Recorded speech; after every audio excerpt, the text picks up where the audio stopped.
Hey guys! Magandang gabi! Welcome back po dito sa aking YouTube channel. Ang mainit nating pag-uusapan para po sa gabing ito ay pumapatungkol sa bago pong nabingwit ng TVJ na advertiser. So iba po talaga ang original, pinagkakatiwalaan at tinatangkilik of course ng mga advertisers. Kasi alam din mismo nila kung sino ang tunay na Itbulaga. And of course, bukod po dyan, ay alam din po nila kung sino po ang tunay na malakas. Siyempre, mga advertisers po yan, mga negosyante po yan. Kaya hindi po yan basta-basta mauuto na lamang. At susugal sa alam po nila na lugi po sila.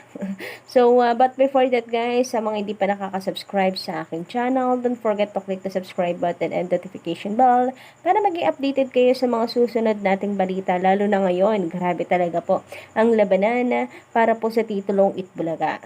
Grabe ngayon ang banggaan ng TVJ and Tape Inc. Ang init po ng balita ngayon, hinggil po sa score ng dalawang noontime show or dalawang company kasi ang TVJ may sarili na rin pong production. So, ito na nga, simulan po natin ang ating balitaan. Nakakatuwa, Kaligitary Cards, no, na ang TVJ ay nitong Sabado lang, grabe. Grabe, ginulat tayo ng TVJ. Napakarami po nilang sponsors. Nakakainggit ang mga live audience. Mahigit nasa, ilan pa yun? Dami. Baka nga 10 yung pinamigay nila nung Sabado. Bukod pa po yung nasa barangay. Although, syempre, yung bigas galing po yung pure gold. Pero, dami din marami pong hindi nakasama sa pinamigay ng TVJ na major advertiser po nila. So, meaning lamang po niyan, na mahigit 20 kung bibilangin natin ang advertisers ng TVJ. Tapos itong kabila naman, bigla akong natawa. Nahihilo na kasi tayo sa sobrang dami ng main na advertisers ng TVJ. Hindi po ito commercial lang ha. Talagang advertiser mismo ng mismong programa. Pero itong kabila naman, pinagmamalaki at iniinggit po tayo sa meron daw pong isang major na sponsor ang tape na kung saan alam daw po kasi nila kung sino ang tunay na mabenta, kaya hindi sila magdadalawang isip or nagdalawang isip na mag-advertise doon sa kalaban, sa tape, ka-OG. Pero wala naman po silang maipakitang pruweba or kahit interview. Sa dami po ng sa haba po ng caption na yon, sa daming sinabi no advertiser, ni picture man lang na nakapanayam nila, wala. Video, wala. So, parang wala pong ebidensya, kaya nahihirapan din talagang maniwala po no, ang mga nakakabasa ng mga post, lalo na't ang dami po ngayon, ang dami po talagang hindi naniniwala dito sa tape. Kasi syempre, TVJ is Itbulaga, Itbulaga is TVJ, taong bayan na ang mismong nagsasabi, tapos biglang aangkinin ng tape. Kaya, hindi po talaga pinaniniwalaan ito. Plus, ayun nga, wala naman pong pinapakitang pruweba. So, dahil sa pagmamalaki po nilang yan and that pinagtatawanan po nila ang TVJ fans, ayan yung mga pro-tape na pages, pinagtatawanan nila ngayon ang TVJ fans at TVJ mismo dahil nga sa hindi naman daw apektado ang kanilang show, lalo na mga advertisers patuloy na nagtitiwala sa kanila. Humahaba pa daw ang commercials and meron nga raw po silang isang major sponsor na ganon. Eto, at bukod po sa sandamakmak na nakita po natin na sponsors ng Sabado ng TVJ, may nadagdag na naman po na another bago. Thank you so much po sa pagtitiwala, Pundador.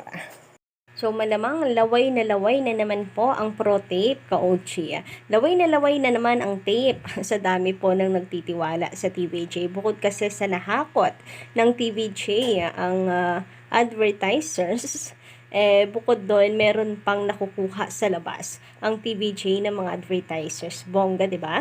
Iba kasi talaga po ang original. Tinatangkilik, minamahal, and wala pong makakatumbas. Kaligit Dabricans, yan ang tatak original. So, bala po silang maglaway-laway ngayon dahil pinakawalan po nila ang swerte ng Itbulaga. Pinakawalan po nila ang TVJ na nagpalago ng kanila pong kumpanya.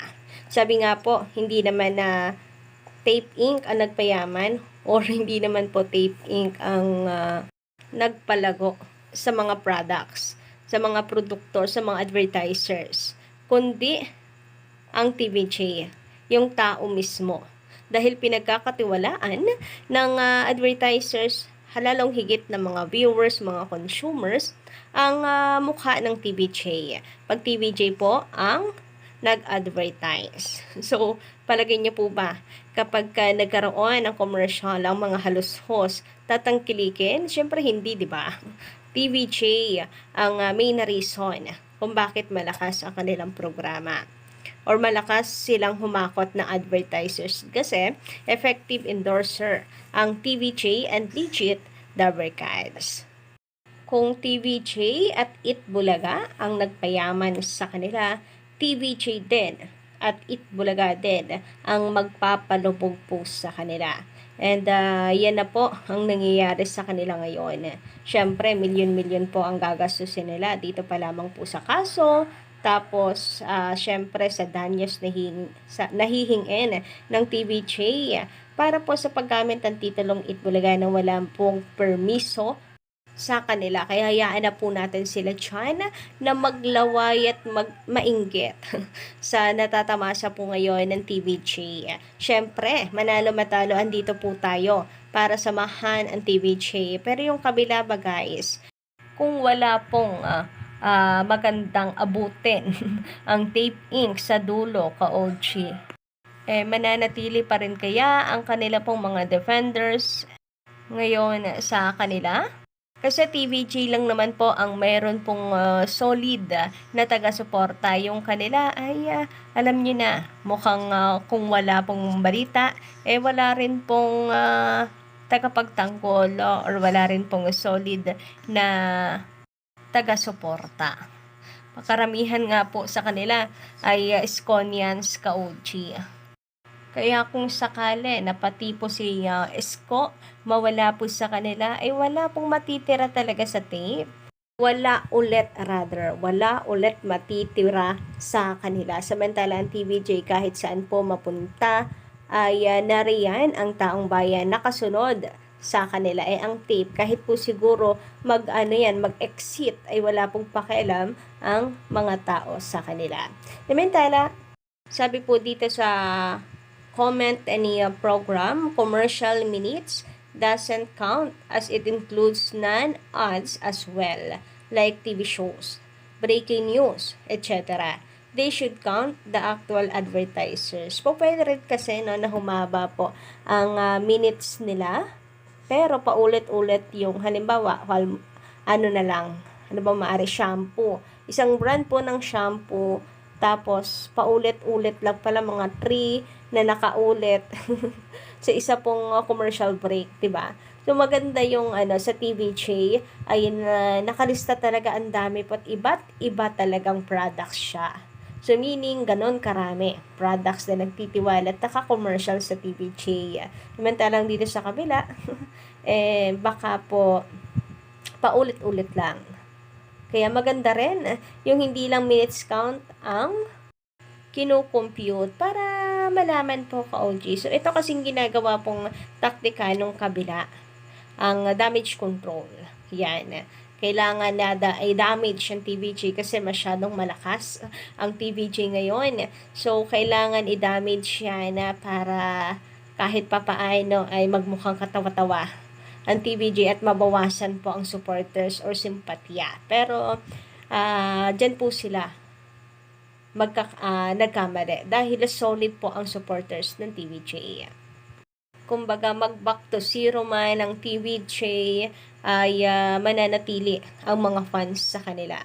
Samantala sabi naman ni Sir Percival Rhea, tape stand for tahanang ayaw papigil et sa puwera. Ay, yun po ba yun?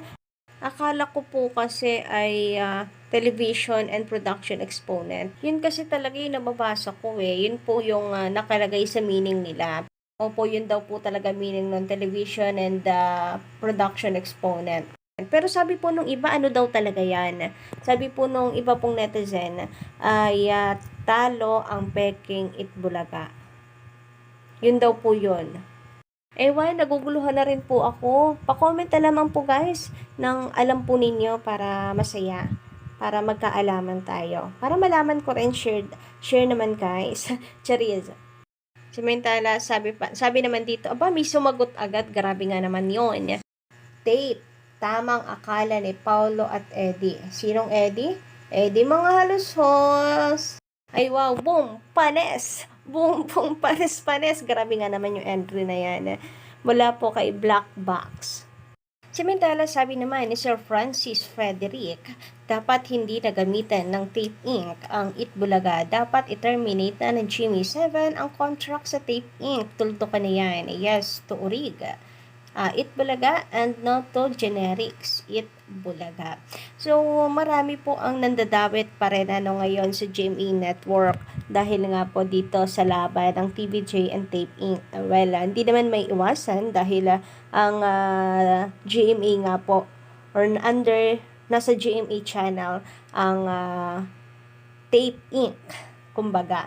Kaya ang panawagan naman ngayon ng taong bayan, sana ay may gawin din ang GMA Network. Wag lang puro business ang nasa isip. Dapat ay bigyan pagpapahalaga ang Itbulaga. And yun nga lang, medyo matagal-tagal pa po ang contract ng tape.